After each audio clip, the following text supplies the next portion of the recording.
My other favorite question I get asked all the time is, how do I do a low taper? Well, here we go. Starting off with my trimmer, I'm going to use a guideline about an inch or so below the ear. And I do this because of its long nape. And the next step is to open the lever all the way open and go about half an inch above that first guideline with the trimmer. Then I'm going to bounce all the way to a foreguard and get rid of a lot of that bulk to make my fading a whole lot easier. I find that when there's more hair in between the 4 and the 0, it's hard for me to actually mind map my haircut. So a foreguard generally takes off a lot of bulk and allows me to fade, but also I don't go above that 4, taking off any necessary bulk, because that bulk above the 4 is actually needed for the curls. And next we're going to do a number 2 tight guard, and that lever is going to be closed. And we're going to go above the guide we did with the open lever, but staying below the number 4 guard that we just used previously. Now I'm going to open up that number 2 and softly blend right above that, still staying below the number 4, but I just want to get a little bit more weight removed. And you'll notice that I kind of flick my wrist out at the very top of that. And this is going to make sure you don't make any hard lines. And the next step is to use a number 1 tight guard with the lever open. We're going to go above the first guide that we did with the lever open, still staying below the number 4 and the number 2 that we previously just did. And notice how I have somewhat of a round shape with these guidelines. After the lever's all the way open, we're going to go ahead and close it all the way.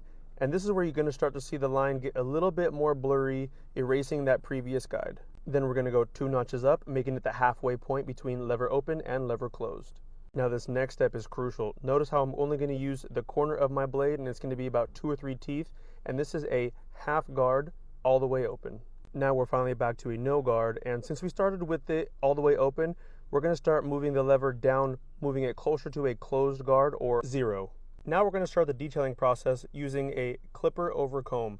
Now notice how I'm using the comb at a 45-degree angle. And another crucial part of my detailing process that I love to use is a point cutting system.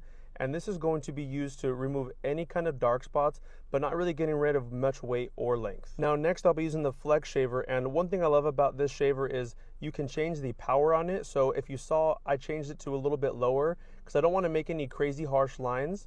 And here we go again, a little bit lower, 60 RPMs, making it a much softer blend. Now one of the final steps to my fading system is going to be a trimmer only detailing. Now that I'm done with the majority of my detailing, I'm going to go ahead and take those trimmers with my diamond cut blade, and I'm going to start edging up the back nape area. This is where the haircut really starts to pop. Now don't forget, after you're done lining up the side, you're going to want to take any excess hair and make sure to clean that up as well. So now that we cleaned up all the excess hair on the left side, we're going to go ahead and brush and do the exact same thing to the right side, trying to keep both of those sidebars symmetrical. Now you can notice that I'm constantly brushing after I do the lineup, and this is to get any little excess hairs that might be hanging over. Now at this point, you just want to keep brushing, keep cutting. Again, any little flyaways that you might see, make sure to cut them down, and always follow the direction of where the hair wants to go. Don't try and maneuver the hair in a place where it doesn't want to go naturally. That's when you're going to make marks that you don't necessarily want to do or cut holes into the fade. Now, last but not least, something that I always do at the end of my haircuts is I'll take some talc powder, put it on my hand, and I will actually mark into the trimmer and then hit that edge up one more time. And that's just to build some contrast, because if there's a white line next to where it's dark, it's going to make that fade pop out that much more. It also will make sure that it dries the skin out, so if there's any moisture, it will go ahead and get rid of that. And after the haircut is done, make sure you take your neck strip off, get the cape out of the way, and start getting any excess hair that was underneath that neck strip. I like to call them the neck strip runaways.